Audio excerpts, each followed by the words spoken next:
Sí, la senyora Varell es va enfadar. Nosaltres també. Però no compartim el diagnòstic. Ella s'enfada amb nosaltres. Nosaltres ens enfadem amb el responsable de per què ens hem enfadat tots. Però ella continua defensant.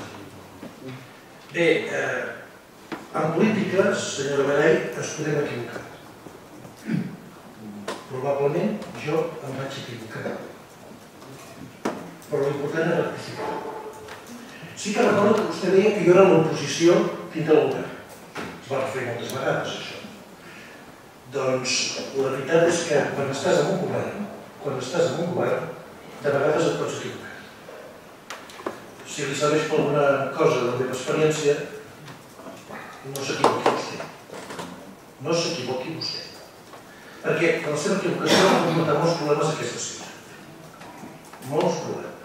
El que no podem ara és enganyar dient que, vostè ho ha dit, que la moció que es va presentar aquí era perquè no es volia fer el tren convencional. La moció que es va presentar aquí era perquè és un referèndum de la ciutadania, pel futur del tren a la ciutat. Perquè la ciutadania no s'hi havia consultat mai i era bo en aquests moments saber la seva opinió. Tinguem present un dubte raonable que era sempre una certitud, de que hi hauria un període, vostè parla del 2024, és a dir, el 2024, és a dir, que podia passar aquesta ciutat, que tingués oberta la ciutat fins al 2024, perquè si hi hagués la possibilitat de tenir el tren convencional. Per favor, res. És que no es pot, en aquests moments, si hi ha una crisi econòmica, amagar el cap sobre l'altre.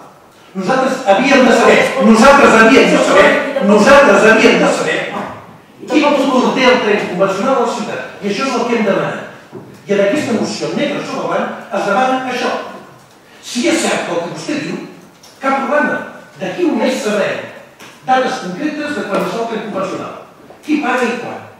Tenim el dubte més que raonable que això no és així. I per tant, com a ajuntament ple, miri, de 25 persones, 22 pensem que cal anar per aquest camí. I no estem sols, ni enganyem a la ciutadania. Qui haurà de donar responsabilitats a aquelles persones que deien que si governava el Partit Popular hi hauria el tren convencional ràpid i bé. Això no és